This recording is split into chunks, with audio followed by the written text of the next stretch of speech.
नमस्कार, मैं राजेश दलवानी। आप देख रहे हैं उल्लास लाइन बुलेटिन। शहर की ताज़ा खबरें देखने के लिए हमारे न्यूज़ चैनल को जरूर सब्सक्राइब करें। त्यांच्याशी बोलले तर बरं होईल, पण त्याचा धागा पकडून रिपब्लिकन पक्षाने या भ्रष्टाचाराबाबत काही पदाधिकारी भारतीय जनता पार्टीचे माझ्यासोबत आहेत, प्रमुख पदाधिकारी आहेत, त्यांच्यासोबत आज आपण ही पत्रकार परिषद घेत आहोत। या पत्रकार परिषदेचा दोन विषय आहेत, एक 42 करोडच्या संदर्भातला आणि एक उल्हासनगर त्यांनी सांगितलं असेल 100 करोडचा, पण माझ्याकडे कागदपत्र अवेलेबल आहेत, त्याच्यामध्ये मला वाटतं तो कमी जास्त प्रमाणात असू शकतो।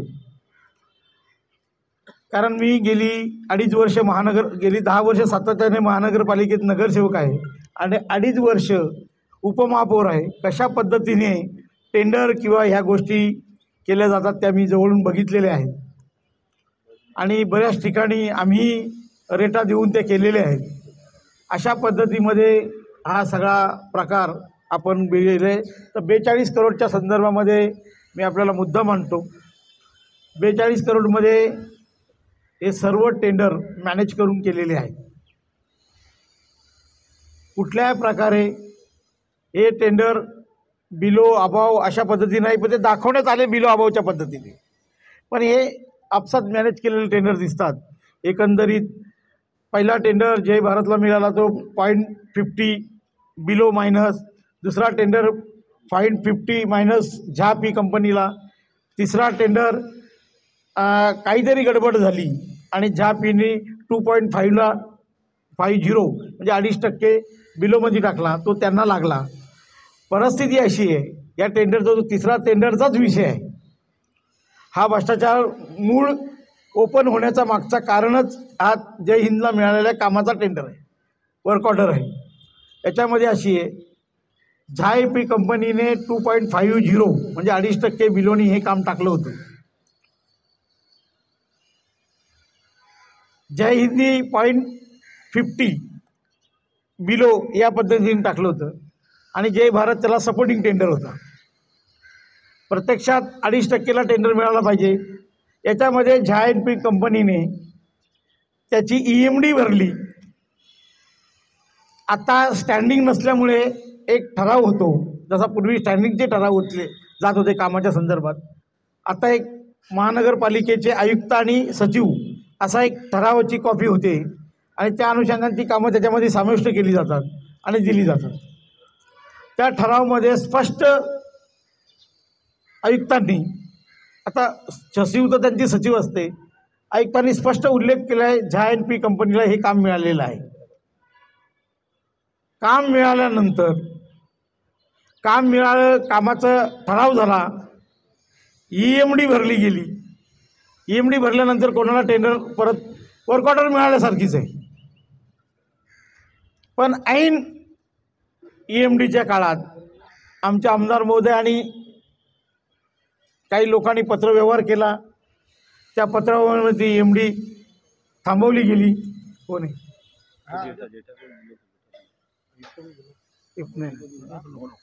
पार्टीचा विषय ना, आपला पार्टीचा विषय म्हणून नको नाही, पार्टीमध्ये असं काय बोलणार, ठीक आहे। तर ह्या संदर्भामध्ये ठराव झाला, सगळ्या गोष्टी झाल्या। EMD भरल्यानंतर हा टेंडर अचानक पत्रव्यवहार झाल्यानंतर तो अचानकपणे जय हिंद कंपनीला 3.5% बिलोनी देण्यात येतो। अगं एखादी टेंडरची प्रोसिजर अशी आहे, एखादं काम एखादी कंपनी करण्यास इच्छुक नसेल तर त्या कंपनीला ते काम त्या कंपनीला बोलावून विचारावं लागतं की हे काम तुम्ही करणार आहात का। जर करणार नसेल तर तसं पत्रव्यवहार घ्यावा लागतंय आणि पत्रव्यवहार घेतल्यानंतर ते काम दुसऱ्या कंपनीला द्यावं लागतंय। याच्यामध्ये असा कुठल्याही प्रकारचा अशी विचारणा झाली नाही किंवा पत्रव्यवहार झाला नाही। अशा असतानाही या कंपनीला जय हिंद कंस्ट्रक्शनला काम दिलं। हे काम कोणाला मिळालं हे सगळ्या पत्रकारांना माहिती सांगायची आवश्यकता नाही, ते कशा पद्धतीने मिळालं काय. पण याच्यामध्ये एक महाराष्ट्र म्युन्सिपल ॲक्टमध्ये एक तरतूद आहे, मी तुम्हाला ती तरतूद वाचून दाखवतो. महाराष्ट्र म्युन्सिपल ॲक्टमध्ये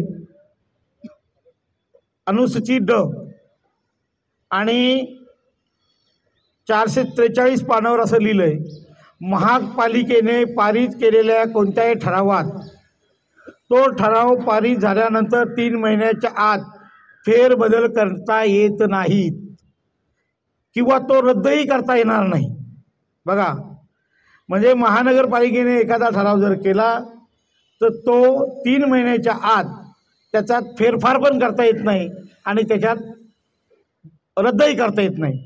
असं असताना या ठरावात एकूण पालिका सदस्य म्हणजे कमीत कमी 1/3 पालिका सदस्य किंवा कोणत्या विवक्षित बाबतीत या अधिनियमाचे आवश्यक असेल त्या अधिक संख्ये इतक्या सदस्य पाठिंबा दिला आणि त्या सभेत समोर ठरावाचा फेरबदल करता येईल किंवा तो रद्द करता येईल, पण तो कधी 3 महिन्यानंतर. असे असतानाही फक्त 4 दिवसामध्ये जय हिंद कंपनीला ठरावाची प्रत बदलण्यात आला, पण तो कायद्याने पूर्णपणे चुकीचा आहे. त्याच्या संदर्भामध्ये भारतीय जनता पार्टीने आवाज उठवला. भारतीय जनता पार्टीची काय भूमिका आहे ती मला काय माहीत नाही, या कार्यकर्त्यांना असेल त्याची भूमिका माहीत. पण ह्या संदर्भात मी न्यायालयामध्ये गेलेलो आहे.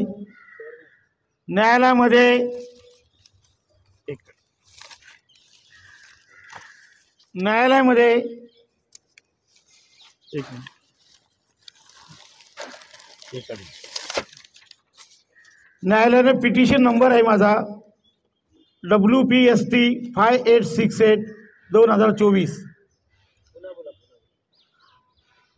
WP ब्रॅकेटमध्ये ST 5868/2024/C असा पिटिशन आहे आणि शुक्रवारी या पिटिशनची सुनावणी आहे.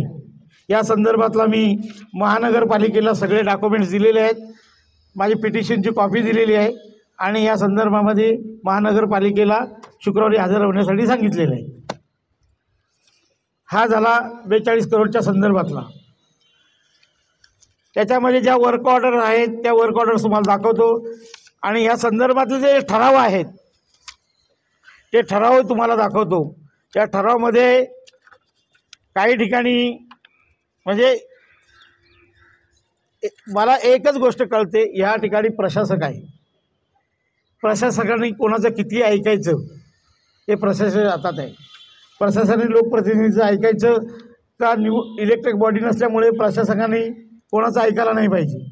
आमदार खासदार याच्या व्यतिरिक्त कोणाचंही ऐकलं नाही पाहिजे. इथे प्रशासक सांगतात.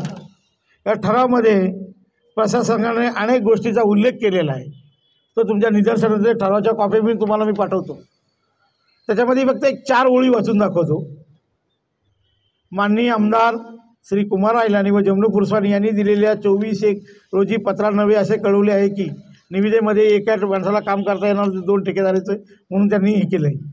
पण झान पी 2 निविदापैकी एका निविदिकारास L2 L1ला तुम्ही नाकारलं नाही तर L2ला देऊ शकता कसे काय. आता याच्यामध्ये असं व्हायला पाहिजे, एक तर हा टेंडर रद्द झाला पाहिजे.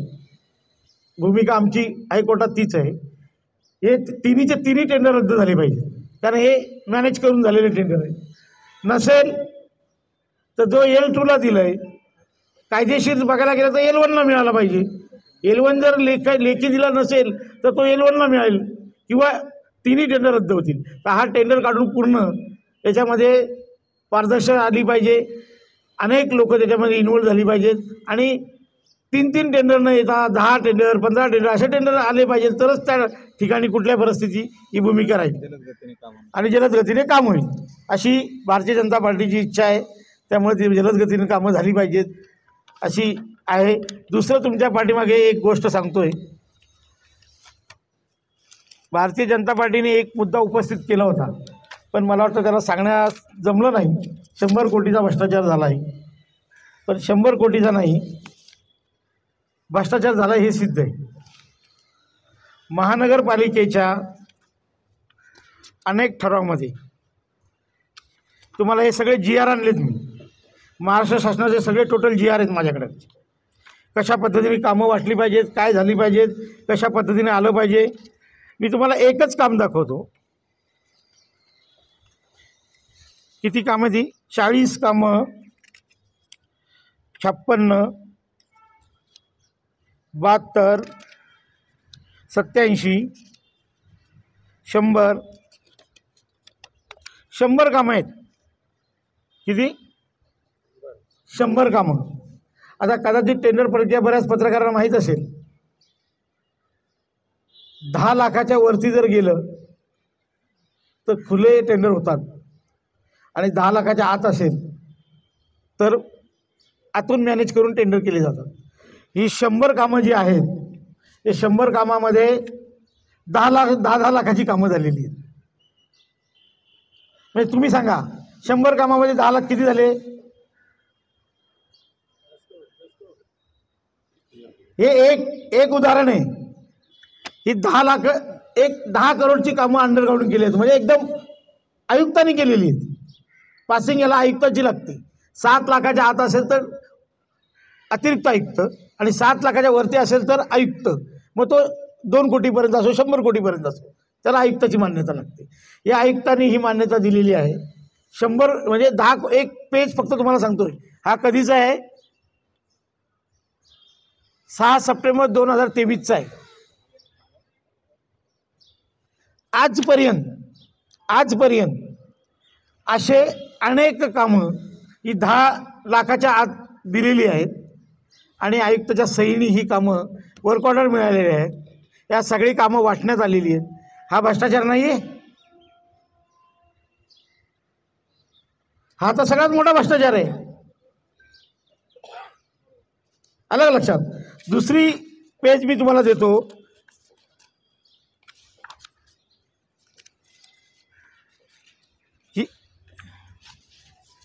ही कामं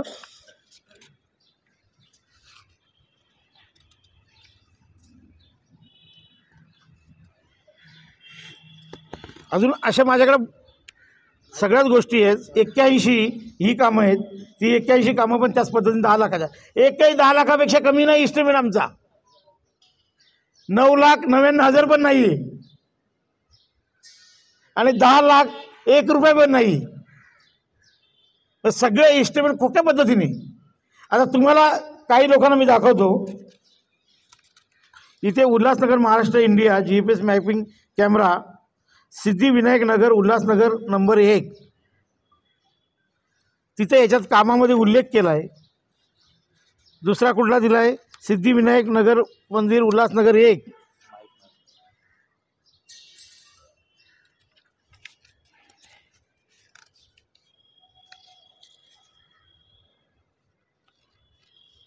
दुसरा सिद्धिविनायक उल्हासनगर महाराष्ट्र 1. आता हे काम कधीच आहे? 23चं 14/12/2023चं काम झालेलं आहे आणि त्या कामामध्ये या लोकांनी नमूद असे किती कामं आहेत तुम्हाला दाखवतो. त्याच्यामध्ये ती कामं नगरसेवकाच्या काळात झालेली आहेत. नगरसेवकाच्या काळात झालेली आहेत. त्याची लोकेशन सेम आहे. तुम्ही जर मागच्या नगरसेवकाच्या 22च्या अगोदरची जे नगरसेवकांनी कामं मंजूर केलेली आहेत त्यांच्या कामामध्ये आणि आताच्या कामामध्ये जर त्यांचं लोकेशन काढलं तर दोन्ही लोकेशन एकच येतात.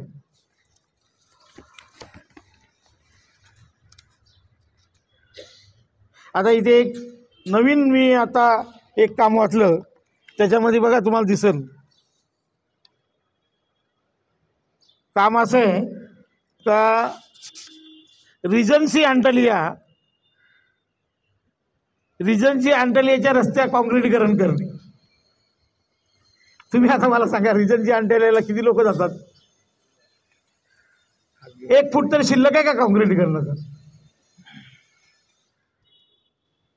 म्हणजे अशी कामं दाखवून हे सगळा भ्रष्टाचार उल्हासनगर महानगरपालिकेच्या वतीने खुलेआम चालू आहे.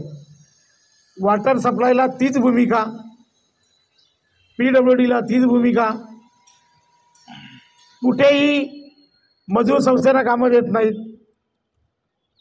कुठेही एखादी कामं 10 कोटीची आली ती मर्ज करतात आणि 10 कोटीचं एकत्र टेंडर काढतात. जर तुमची 15 लाखाचं काम असेल, 5 कोटीचं 5 लाखाचं काम असेल, 10 कोटीचं काम असेल, 10 लाखाचं काम असेल, 20 लाखाचं काम असेल, तुम्ही वेगवेगळे टेंडर काढा ना. याच्यामुळे छोट्या ठेकेदारांच्यावर अन्याय होतो. छोटे ठेकेदार कुठेही याच्यामध्ये होत नाही. आजही कालपर्यंत 10 लाखाचे अनेक टेंडर झाले. म्हणजे परिस्थिती अशी, उल्हासनगर महानगरपालिका एकीकडे सांगते मला वाटतंय पदाधिकाऱ्यांचं आयुक्त 5% ऐकत असतील, 10% ऐकत असतील, पण 90% आयुक्त आमचे हे अशा पद्धतीचे टेंडर करतात. त्यामुळे कुठेही कुठल्याही सामान्य माणसाला कळेल. अरे मला एक गोष्ट आवर्जून सांगावीशी वाटते, आम्ही महानगरपालिकेमध्ये होतो त्या वर्षाचा बजेट आम्हाला जितका मिळत नव्हता, प्रशासनाच्या काळात त्याच्यापेक्षा जास्त कामं चालू आहेत. तर प्रशासकाला नगरसेवकांची जास्त माहिती पुरवतोय कोण? याचा अर्थ कोणतरी ठेकेदार पुरवतोय. जितका निधी आम्हाला मिळत नव्हता तेवढा त्याच्यापेक्षा जास्त निधी 2 वर्षामध्ये प्रशासनाने 1.5 वर्षात खर्च केला आहे. म्हणजे कुठेतरी शंकेला वाव आहे. म्हणून ह्या संदर्भामध्ये हे थांबलं पाहिजे. त्या संदर्भामध्ये आम्ही रिपब्लिकन पक्ष, भारतीय जनता पार्टी, आता शिवसेनेचे ज्येष्ठ नेते आले नसतील किंवा त्यांना काय आम्ही आमंत्रण केलंच नाही, त्यामुळे तो विषय नाही. पण ह्या सगळ्या गोष्टींची भूमिका आम्ही न्यायालयाच्या माध्यमातून मांडत आहोत. दुसरं एक मजेशीर तुम्हाला गोष्ट आज एक सांगायची इच्छा आहे. 95 कोटीचा वॉटर सप्लायचा टेंडर निघाला होता सुरुवातीला, तेव्हा मी नगरसेवक नव्हतो. 2008-9ची गोष्ट असेल, बऱ्याच पत्रकारांना माहीत असेल. तो टेंडर कालांतराने 295 कोटी झाला. आणि घेणारी एजन्सी कोणती होती? कोणार्क एजन्सी.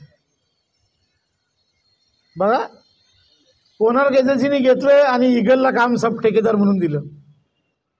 उल्हासनगरमधल्या 60% म्हणजे तुम्ही विचार करा, 95 कोटीमध्ये उल्हासनगरची पूर्ण वॉटर सप्लाय होणार होती. ती वॉटर सप्लाय 295 कोटी झाली तरी 60% काम झालं नाही. आम्हाला सुप्रीम कोर्टाने पण आणि भारत सरकारने पण महानगरपालिकेला दंड लावण्याची परिस्थिती निर्माण केली. त्याची इन्क्वायऱ्या झाल्या, सगळ्या गोष्टी झाल्या. कोणार्क कंपनीने 295 कोटी झाले तरी 295 कोटी जरी झाले तरी काही काम पूर्ण झालं नाही. आता तो टेंडर नव्याने निघाला आहे. बघा का, एखादी एजन्सी काम पुरी करत नाही, वेळेत पुरी करत नाही आणि भ्रष्टाचाराचे त्याच्यावर आरोप आहेत.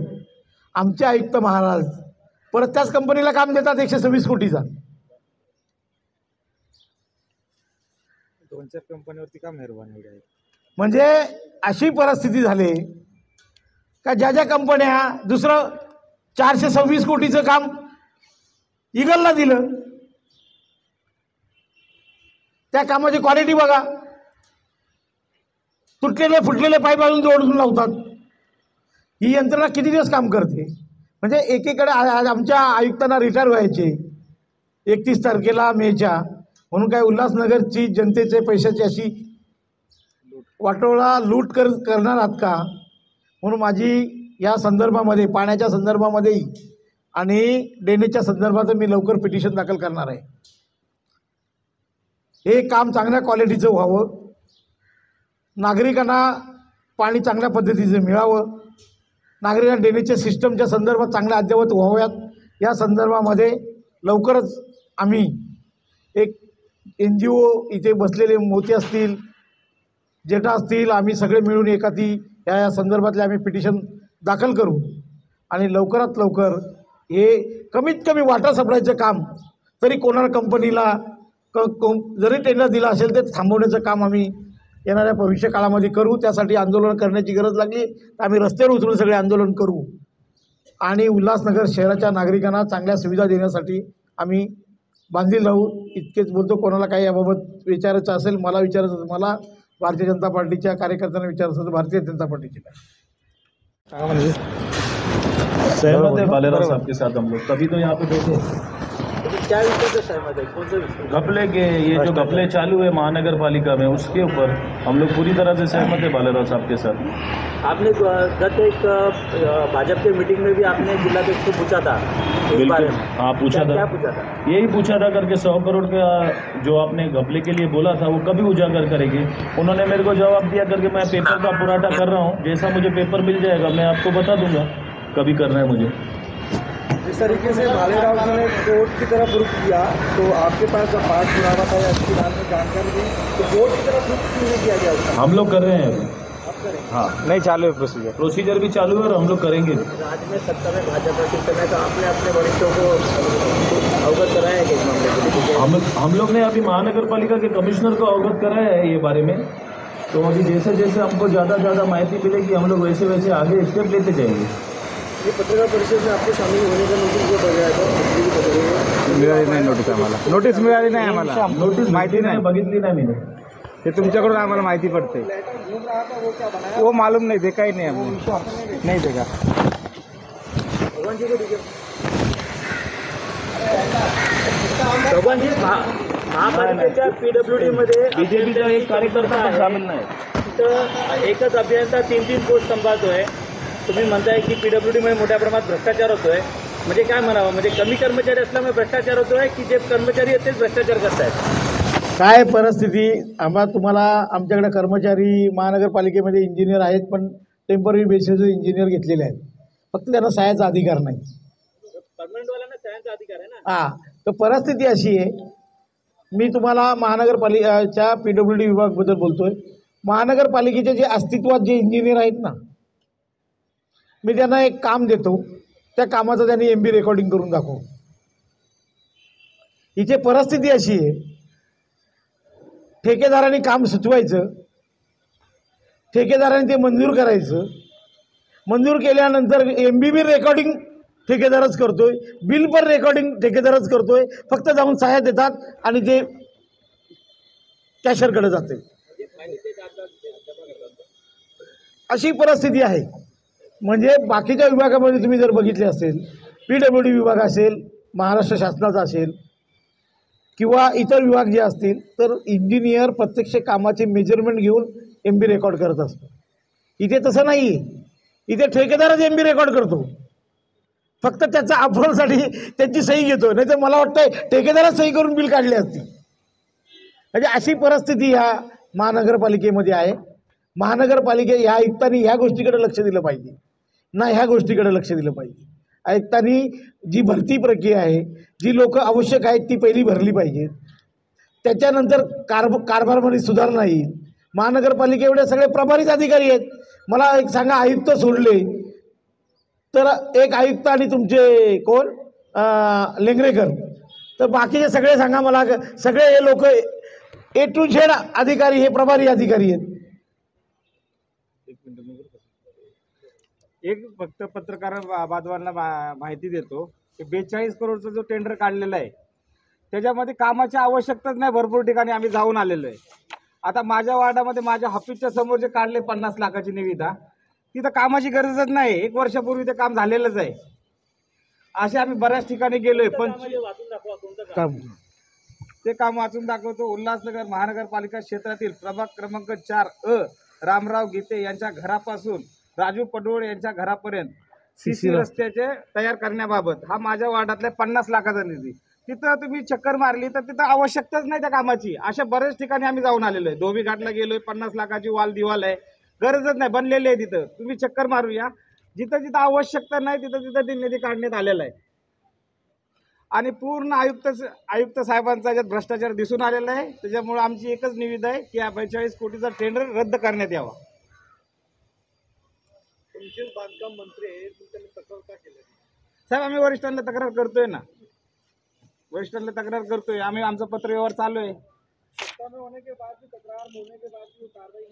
चालू है, हमारे आमदार साहब और 22 नगर सेवक शिष्टमंडल आयुक्त साहब को लेकर तकरार दिया है और मिलके आए हैं, उसके बारे में अभी तक आयुक्त साहब जानकारी नहीं दे रहे इसके बारे में, और हम पूछताछ चालू है हमारी। नाही, ते भेटून आल्यानंतरच ते झापी कंपनीला भेटलेल्या कामाची वर्क ऑर्डर जय हिंदला फिरवण्यात आली ना. नाही लेखी तक्रार दिली, झापीच्या विरोधात लेखी तक्रार दिलेली आहे आमच्या 22 नगरसेवकांनी आणि आमदारांनी. आता 22 नगरसेवकांनी आणि आमदारांनी भेटून आल्यानंतरच ती वर्क ऑर्डर झापीकडनं जय हिंद कंपनीला फिरवली गेली. असं काय झालेलं नाही. बालेराव साहेबांनी पूर्ण शिष्टमंडळ गेले, पूर्ण शिष्टमंडळ आयुक्तांकडे गेले. आयुक्त का उत्तर देत नाहीत त्याचं? पत्रकारांसमोर आयुक्त का येत नाहीत? भारतीय जनता पार्टीने हा उघडकीस आणलेला आहे भ्रष्टाचार. आमच्या अधिवेशन मध्ये गेलेले आहेत. ऐसा दिख रहा है ना, आयुक्त साहब बड़ी लूट मचा चुके हैं इधर महानगर पालिका में. जाने के टाइम बड़ा भ्रष्टाचार करके जाने वाले हैं. इसकी वजह से हमको उनके ऊपर रोक लगाने का है और ये टेंडर रद्द करने का है. Kapil ji, Bhajpa party K or से जब प्रेस कॉन्फ्रेंस की गई थी टेंडरों के खिलाफ भ्रष्टाचार के बारे में, तो वहां पर भाजपा पार्टी के जिला अध्यक्ष प्रदीप रामचंद्र ने ये कहा था कि 22 पूर्व नगर सेवक के ईमानदार द्वारा महानगर पालिका में पत्र दिया गया है. ये हमारे मंत्री रविंद्र चौहान जी ने ऐसा कहा है. उसके बाद हमने रविंद्र चौहान साहब जब उल्लासनगर में आए थे, हमने पत्रकारों ने कई सवाल किए, मगर वहाँ भी उनका जवाब यही मिला कि धन्यवाद. उसके बाद इस विषय पर खासदार से जब पूछा गया तो उन्होंने कहा जय श्री राम. आप क्या कहेंगे? आप भाजपा पार्टी से वास्ता रखते हैं. हम भ्रष्टाचार के खिलाफ में हमने लिखित में अर्जी लिखा है, आरटीआई डाला है, उसके डॉक्यूमेंट आएंगे आपके सामने और एक बार पत्रकार परिषद होगी, इसका उजागर करके रहेंगे. बिल्कुल कमजोर नहीं है. हमारा कोर्ट में जाने का भी पिटिशन दाखिल अभी करने का हो गया है. भ्रष्टाचारी तगड़े हैं, ऐसी परिस्थिति है. भ्रष्टाचारी तगड़े दलाल लोग मिले. ठेकेदार चलाते हैं, ठेकेदार चलाते हैं. हाँ, चालू आहे ना सर जी. हम वरिष्ठ लोक को तक्रार दी आहे ना. तुमच्या जिल्हाध्यक्षांनी जी पत्रकार परिषद घेतली होती त्याच्यात सांगितलेलं की 15 दिवसामध्ये झापी कंपनीला जर काय आधीच टाकलं नाही तर आम्ही उग्र आंदोलन करणार. आज या गोष्टीला महिना होऊन गेला, अजून भाजपचं उग्र आंदोलन कुठे दिसत नाहीये. आंदोलनाची दिशा रूपरेषा चालू आहे आरपीआय सोबत युतीमध्ये. आम्ही ते ठरवतोय. पुन्हा उत्तर द्या, आवाज ऐकायला नाही आला. भारतीय जनता पार्टी आणि आरपीआय युतीमध्ये हे आंदोलन होण्याची रूपरेषा आमची तुमच्या समोर थोड्या दिवसात येणार.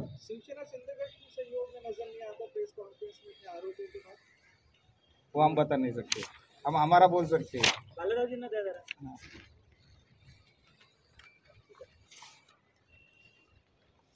भगवानजी, हे जे तुम्ही आज पत्रकार परिषद घेताय, तुम्ही फक्त कोर्टामार्फतच लढाई लढणार आहात की या बाबतीत काही वेगळी रूपरेखा पण तुम्ही ठरवली आहे? या संदर्भामध्ये मी तुम्हाला सांगितलं, वॉटर सप्लाय असेल, ड्रेनेजच्या सिस्टमच्या संदर्भात असेल, या 42 कोटीच्या संदर्भात असेल आणि आता या 10 लाखांच्या संदर्भामध्ये असेल. या संदर्भामध्ये आता मी सोमवारी 10 लाखाच्या संदर्भात आयुक्तांना पत्र देणार आहे, हे थांबवा. आणि हे थांबवले नसाल तर आम्हाला न्यायालयाला कोर्टात जावं लागेल आणि रस्त्यावर उतरूनही आम्ही लढाई लढणार आहोत. कोर्टाची न्यायालयीन लढाई अत्यावश्यक आहे, कारण टेंडर पद्धती ही न्यायालयीन पद्धत असल्यामुळे त्या कुठे थांबवायचं असेल तर पहिले आपण कोर्टाचं दार ठोठवलं पाहिजे. म्हणून आम्ही कोर्टाच्या माध्यमातून आता सुरुवातीला गेलेलो आहे. आता या संदर्भामध्ये ज्या ज्या वर्क ऑर्डर झाल्यात, परिस्थिती अशी आपल्याला जेव्हा न्यायालयात जायला लागतं आहे तेव्हा टेंडरला आपण स्टे घेऊ शकत नाही, टेंडर प्रक्रियेला. पण टेंडरची वर्क ऑर्डर झाल्यानंतर आपण त्याच्या मागे लागून त्याच्यात भ्रष्टाचार होतोय हे सिद्ध करून कोर्टाच्या निर्देशनाला आणू शकतो. म्हणून ह्या ज्या गोष्टी आहेत न्यायालय प्रक्रियेत आपण जाणारच आहोत आणि येणाऱ्या काळामध्ये याच्यावर मला वाटतं आयुक्तांना, वरिष्ठांनी आयुक्ताला या सगळ्या गोष्टीचे जर आवर घातलं नाही तर रिपब्लिकन पक्षाला लोकसभा आणि विधानसभा काय लढवायची नसते जास्त. याचे परिणाम यांना भोगावे लागतील. म्हणून यांनी पण मदत करून हे ताबडतोब थांबवलं पाहिजे आणि जनतेची जी लयलेट चालू आहे जनतेच्या पैशाची, ती वेळीच आवर घातला पाहिजे भारतीय जनता पार्टी आणि शिवसेनेच्या नेत्यांनी. मागे झालेल्या पत्रकार परिषदेमध्ये भारतीय जनता पार्टीने थेट सांगितलं होतं की मुख्यमंत्र्यांच्या जवळचा माणूस म्हणून अरुणा खरांचं नाव घेतलं होतं आणि त्यांच्या बोलण्यावरती महापालिकेमध्ये भ्रष्टाचार वगैरे जे काही पायली चालत आहेत त्याचा आरोप प्रदीप रामचंद्रन यांनी केला होता. तुमचं काय म्हणणं आहे की ह्यामध्ये फक्त सूचनाच दिली नाही की या भ्रष्टाचारामध्ये भाजप पण सहयोगी आहे त्यांचा? मला याच्याबद्दल काही मी सांगू शकत नाही. ते भारतीय जनता पार्टीने आरोप केले, त्यांचा ते बोलू शकतात. राहिला अरुण आशान माझा चांगला मित्र आहे. एकत्र आम्ही महापौर आणि उपमहापौर त्यांच्या मातोश्री आम्ही एकत्र 2.5 वर्ष काम केलं. त्यांच्या कार्याबद्दल तुम्हाला अनुभव आहे ना? कार्याबद्दल अनुभव असला पण असा काही अनुभव मला आलेला नाही, त्यामुळे त्यांना विचारावं लागेल. माझी लढाई भ्रष्टाचाराच्या विरोधात आहे, माझ्या कुठल्या पक्षाच्या विरोधात नाही. जनतेच्या पैशाची जी लयलूट चालू आहे आयुक्ताच्या मार्फत, भले ते आमच्या कोणत्या पदाधिकाऱ्यांच्या मार्फत असेल किंवा आयुक्तांना शेवटी सही करणारा अधिकारी कोण आहे? आयुक्त आहे. मग आयुक्तांनी हे थांबवावं. हे थांबवण्याचे आयुक्ताला याचे परिणाम भोगावे लागतील, एवढंच आमचं सांगणं आहे. सर, त्यांच्यावर राजकीय दबाव आहे का आयुक्त? आता आयुक्ताला माहीत असेल. तुम्हाला काय वाटतं? एकंदरीत अशा ज्या झालेल्या ठिकाणी जर कामं होतात तर आयुक्तांचा कुठला तरी दबाव आहेच ना. नाही, आयुक्त हे थेट प्रशासकीय आहेत, आता प्रशासकीय प्रमुख आहेत आणि ते डायरेक्ट नगर विकासला थेट त्यांचं रिपोर्टिंग चालू आहे. मध्ये त्यांना कोणालाच रिपोर्टिंग नाही आहे. महापालिकेमध्ये कोणतेही पदाधिकारी नाही आहे, ट्रस्टी नाही आहेत त्यांच्यावर लक्ष ठेवायला. मग अशा परिस्थितीमध्ये जे मुख्यमंत्री ते स्वतः नगर विकास मंत्री आहेत, तुम्ही शिंदे साहेबांना याबाबत काही तक्रार करणार आहात का आयुक्तांची? आम्ही ही पिटिशन जे केले ना तर त्यांच्या पिटिशनमध्ये, आमच्या पिटिशनमध्ये स्टेट ऑफ महाराष्ट्र ही पार्टी आणि थॉट आय डी सेक्रेटरी अर्बन डेव्हलपमेंटचे सेक्रेटरी जे आहेत प्रधान सचिव, त्यांच्या नावाने आमची पार्टी म्हणून आम्ही त्याचं हे केलेलं आहे. त्यांना तिथं बोलवण्यात येणार आहे. त्यामुळे आमची तक्रार डायरेक्ट झाली ना. तुम्ही अर्ज वगैरे केलाय का? पण मुख्यमंत्री अर्ज करायची आवश्यकताच नाही. नोटीस दिले त्यांना आम्ही 7 दिवसाच्या पहिले नोटीस देऊन त्यांच्या विरुद्ध दावा दाखल केला आहे. शहरात प्रत्येक ठिकाणी खड्डे करून ठेवलेले आहेत, त्याच्याविषयी तुम्ही काय घेतलंय? आता एवढा मोठा भगदाड चालू आहे. 416 कोटीचा विषय आहे तो ड्रेनेजचा, ज्याच्यामुळे धूळ होते शहरात. म्हणून बोलतो ते काम ज्या पद्धतीचं आहे. आता इथे तुम्हाला कदाचित एक केबलचा पण विषय आहे. रिलायन्सच्या आमच्या महानगरपालिकेने 3.5 कोटी रुपये घेतलेत, 3 कोटी काय 70 लाखच्या आसपास, आणि केबल लाईन खर्चात ते खड्डे तसेच ठेवलेत. ते तुम्ही पैसे कसले घेतले? ते खड्डे भरण्याचेच घेतलेत ना. म्हणजे एकीकडे पूर्णपणे दुर्लक्ष करायचं आणि एकीकडे 10 लाखाची कामं लोकांना वाटायची. हे जे ठेकेदार किंवा जे आमच्यातले पुढारी असतील तर हे थांबलं पाहिजे. यासाठी ही पत्रकार परिषदेच्या माध्यमातून आयुक्तांना आम्ही इशारा दिलेला आहे. आयुक्तांनी अजून थांबले नाही तर आयुक्तांना याचे परिणाम भोगावे लागतील. आम्ही रस्त्यावर उतरू. ही 10 लाख रुपये संख्येची आतापर्यंत किती कामं देण्यात आली आहेत? आता प्रदीप रामचंद्रांचे म्हणण्याप्रमाणे मला वाटतं 100 कोटीची आहेत, पण एवढी नसतील. 70-80 कोटीची कामं ही वाटण्यात आलेली आहेत. मागील काळात काही समाजसेवकांनी असाही आरोप केला होता की महापालिकेमध्ये निकृष्ट दर्जाची कामं होत आहेत, त्याच्यामागे मोठा टक्केवारीचा भ्रष्टाचार आहे. मी तुम्हाला मगाशी सांगितलं ना, बिल कोण बनवतंय, टेंडर कसे होतात, या सगळ्या गोष्टी याच्या मागची मूळ कारणं आहेत ना. निकृष्ट दर्जाच्या कामाची सुरुवात तिथे आहे. जर मी माझं बिल बनवायचं असेल, ही बिल्डिंग मी बांधली तर मी सांगणार आहे का ही बिल्डिंग खराब बांधली? मी सांगणार माझी बिल्डिंग मी चांगली बांधली, ती 100 काय 200 वर्ष टिकणार. म्हणजे याचा मूळ कारणच सुरुवातीपासून आहे.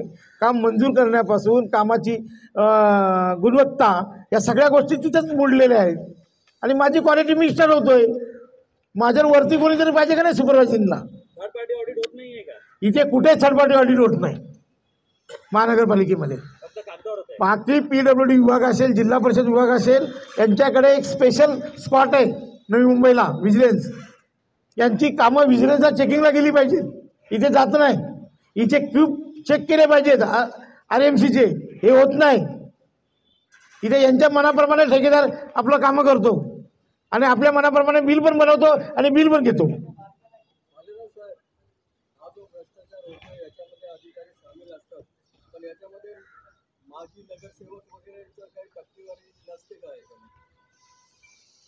आता माझ्या वार्डात तर तशी काही नाही. माझ्या वार्डात इथे तुम्हाला कामच दिसणार नाही. मी आता हे याद्या दिल्यात तुम्हाला, 1-2 कामं असेल, बाकी सगळी कामं माझ्या वार्डात नाही आहेत. आणि दुसरी गोष्ट, माझ्या वार्डात कामच शिल्लक नाही आहे. शहरापुरतं बोलतो शहरा आता बाकीच्या नगरसेवकांचं मी कसं बोलू शकतो? सर ऐसी भी जानकारी आई है कि 42 करोड़ के टेंडर में जो काम पास किए गए हैं उसमें काफी सारे काम पहले से हो भाई यही बता रहे कपिल जी, वही बता रहे बोगस काम है, वही बता रहे। बहुत सारे याची इंक्वायरी अभी हम लोग कोर्ट में वो दिखाएंगे ना, फोटो दिखाएंगे। अभी वर्क ऑर्डर अभी हुआ है, ये काम कभी हुआ है, ये हमारे पास है ना। जियो टैगिंग करेंगे, दिखाएंगे जो काम हुआ है वहां पे क्यों काम कर रहे बार बार। आवश्यकताच नाही।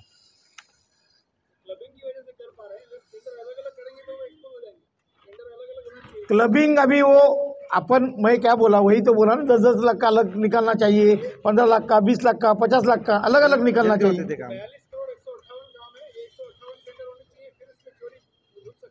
बराबर बराबर बराबर। लेकिन अभी फिलहाल जय हिंद को जो काम दिया है वो गलत तरीके से दिया है।